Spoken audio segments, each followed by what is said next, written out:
The United States and Iran have had no diplomatic relations for 30 years, since 1979, when Islamic students took over the American embassy in Tehran and held 54 hostages for more than a year. But it's Iran's refusal to stop developing nuclear weapons that has put it into a category former President Bush called the axis of evil. President Obama has also condemned Iran's nuclear ambitions. And with that in mind, we continue our look at the challenges and opportunities facing the Obama administration by focusing tonight on the threat of nuclear weapons.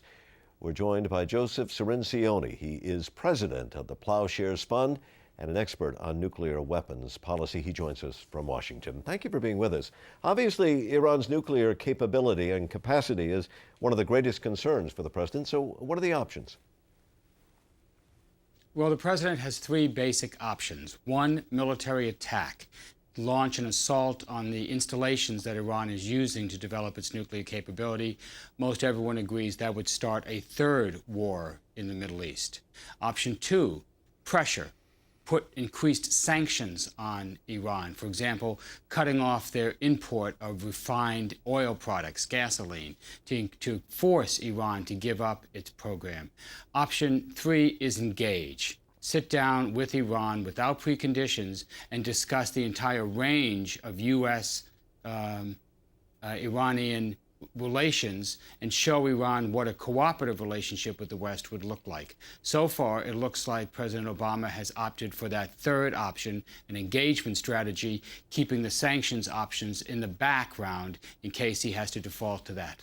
Now, I know you, I should say, first of all, many Americans focus on Iran as a concern of nuclear threat, but you in fact say there's another nation, and that's Pakistan.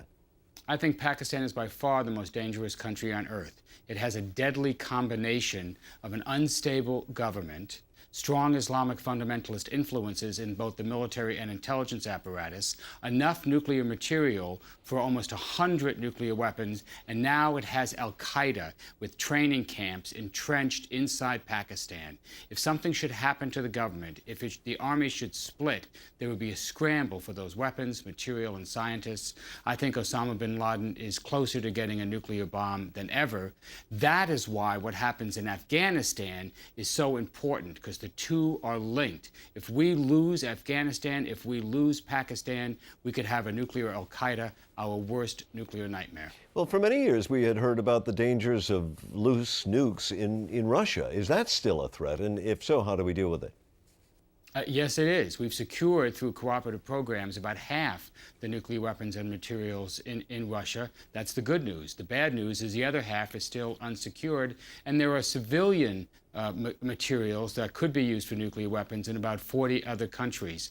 That's why I was relieved to hear President Obama declare that his #1 priority was going to accelerate these programs and to secure and eliminate where possible all the materials terrorists could use for nuclear weapons, and to get that job done in his first term, in the first 4 years. That would be at the top of my national security priorities. Joseph Cirincione, thank you very much for speaking with us this evening.